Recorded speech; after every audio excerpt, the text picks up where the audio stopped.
വചനമൊഴി ശ്ലീഹാക്കാലം 2-ാം ഞായർ. വചനഭാഗം ജോയേൽ 2:18-26, ശ്ലീഹന്മാരുടെ നടപടി 4:8-22, 1 Korinthos 6:1-11, ലൂക്കായുടെ സുവിശേഷം 7:36-50. പന്തക്കുസ്ത തിരുനാളിൽ പരിശുദ്ധ റൂഹായെ സ്വീകരിച്ച ശ്ലീഹന്മാരുടെ സമൂഹം ധൈര്യപൂർവ്വം മിശിഹായെ പ്രഘോഷിക്കുവാൻ ഇറങ്ങിപ്പുറപ്പെടുന്നതാണ് ശ്ലീഹാക്കാലത്ത് ധ്യാന വിഷയമാക്കുന്നത്. മിശിഹായുടെ ദൗത്യം തുടർന്നുകൊണ്ട് പോകുന്ന ശ്ലീഹന്മാരുടെ പ്രവൃത്തികളാണ് പ്രത്യേകം ഈ കാലഘട്ടം അനുസ്മരിക്കുന്നത്. ഉത്തിതനായ മിശിഹായോടൊപ്പം ജീവിച്ച് അവിടുത്തെ സുവിശേഷം ലോകത്തിന് നൽകേണ്ടവരാണ് ഓരോ വിശ്വാസിയുമെന്ന് ശ്ലീഹാക്കാലം നമ്മെ ഓർമ്മിപ്പിക്കുന്നു. പൗലോസ് ശ്ലീഹ പഠിപ്പിക്കുന്നത് പോലെ ജീവിച്ചാലും മരിച്ചാലും കർത്താവിനുള്ളവരായിരിക്കുക എന്നതാണ് പ്രധാനം. പാശ്ചാത്യ സഭാ പാരമ്പര്യമനുസരിച്ച് ഇന്ന് പന്തക്കുസ്ത കഴിഞ്ഞു വരുന്ന ഞായറാഴ്ച പരിശുദ്ധ തൃത്വത്തിന്റെ തിരുനാൾ ദിവസമാണ്. പൗരസ്ത്യ സഭാ പാരമ്പര്യമനുസരിച്ച് പരിശുദ്ധ തൃത്വത്തിന്റെ തിരുനാൾ പ്രത്യേകം ആചരിക്കുന്നില്ലെങ്കിലും ധനഹ തിരുനാൾ ദിവസമാണ് പരിശുദ്ധ തൃത്വത്തെ പ്രത്യേകം അനുസ്മരിക്കുന്നത്. കാരണം പരിശുദ്ധ തൃത്വം പ്രത്യേകമായ വിധത്തിൽ ലോകത്തിന് വെളിപ്പെടുത്തപ്പെടുന്നത് ഈശോയുടെ മാമോദീസ വേളയിലാണല്ലോ. 14-ാം നൂറ്റാണ്ടിന്റെ ആരംഭത്തിൽ ജോൺ 22-ാം മാർപ്പാപ്പയാണ് പാശ്ചാത്യ സഭയിൽ ഇപ്രകാരം ഒരു തിരുനാൾ ആഘോഷിക്കുന്നതിന് ഔദ്യോഗികമായി കൽപ്പന നൽകുന്നത്. നമ്മുടെ ആരാധനാക്രമ പഞ്ചാംഗത്തിലും ഈ തിരുനാൾ പ്രത്യേകം അനുസ്മരിക്കുന്നുണ്ട്. ക്രിസ്തീയ വിശ്വാസത്തിന്റെ അടിസ്ഥാന പ്രമാണമാണ് പരിശുദ്ധ തൃത്വത്തിലുള്ള വിശ്വാസം. ദൈവം ഒരുവൻ മാത്രം, എന്നാൽ ആ ഏക ദൈവം 3 വ്യക്തിത്വങ്ങളുടെ സ്നേഹ കൂട്ടായ്മയാണ്. പ്രപഞ്ചത്തിന്റെ സൃഷ്ടിയിൽ തന്നെ സൃഷ്ടാവും വചനവും റൂഹായുമായി ഈ ദൈവിക സാന്നിധ്യം കാണുവാൻ സാധിക്കും.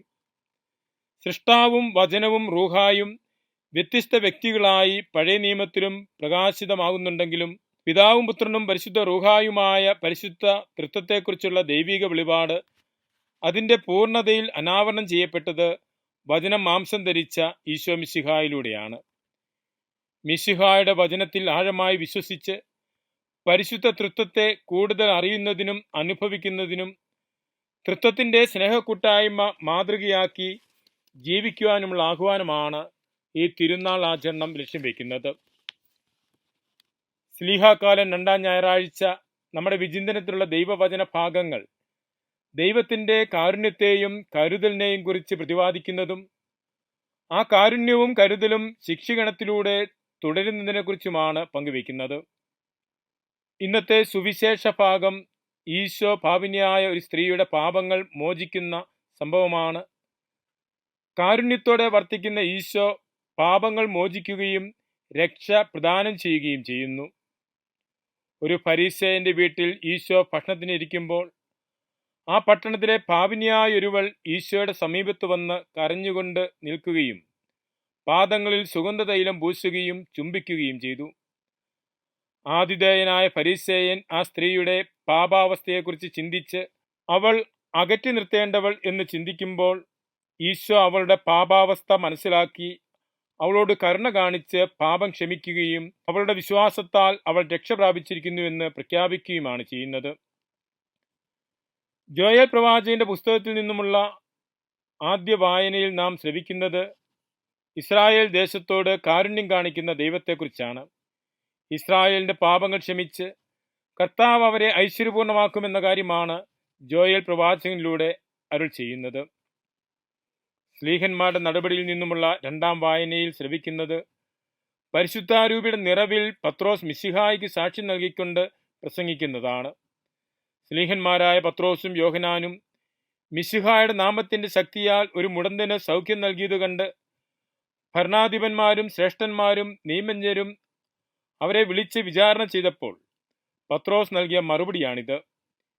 ഈശോയുടെ നാമത്തിൽ ആരോടും സംസാരിക്കരുത് എന്ന് താക്കീത് ഭരണാധിപന്മാരിൽ നിന്ന് ലഭിച്ചപ്പോൾ ഞങ്ങൾ കാണുകയും കേൾക്കുകയും ചെയ്തതിനെക്കുറിച്ച് സംസാരിക്കാതിരിക്കാൻ ഞങ്ങൾക്ക് സാധിക്കുകയില്ല എന്ന് പ്രഖ്യാപിച്ചുകൊണ്ട് സധൈര്യം മിശിഹായ്ക്ക് സാക്ഷ്യം വഹിക്കുന്ന ശ്ലീഹന്മാരെയാണ് ഇവിടെ കാണുന്നത്.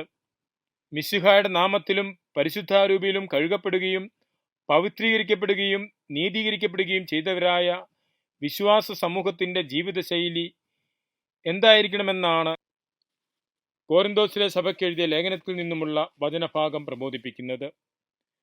മിശിഹായിലൂടെ വെളിവാക്കപ്പെട്ട പ്രത്യേക ദൈവത്തിലുള്ള വിശ്വാസമാണ് ക്രൈസ്തവ വിശ്വാസത്തിന്റെ അനന്യത. ആ വിശ്വാസം പ്രഘോഷിക്കുവാൻ വിളിക്കപ്പെട്ടവരും അയക്കപ്പെട്ടവരുമാണ് വിശ്വാസികൾ എന്ന കാര്യം ശ്ലീഹക്കാലം നമ്മെ ഓർമ്മിപ്പിക്കുന്നു. പരിശുദ്ധ റൂഹായുടെ ശക്തിയാൽ അത് നിറവേറ്റുവാനുള്ള കൃപ നമുക്ക് ലഭിക്കുന്നു.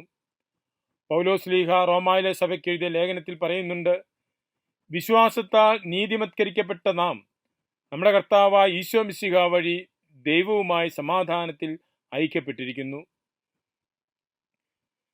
ദൈവവുമായി ഐക്യത്തിൽ ജീവിക്കുന്നവർ തങ്ങളുടെ ജീവിതം കൊണ്ട് അത് വ്യക്തമാക്കണം. മിശിഹായുടെ നാമത്തിൽ വിശ്വസിക്കുന്നവരുടെ ജീവിതമായിരിക്കണം അവർ നൽകുന്ന സുവിശേഷം. ഇപ്രകാരം തങ്ങളുടെ ജീവിതം കൊണ്ട് സുവിശേഷം നൽകിയ വിശുദ്ധാത്മാക്കളുടെ ജീവിതപാതയിൽ സുവിശേഷത്തിന് സാക്ഷികളാകുവാൻ ശ്ലീഹാക്കാലം ആഹ്വാനം ചെയ്യുന്നു.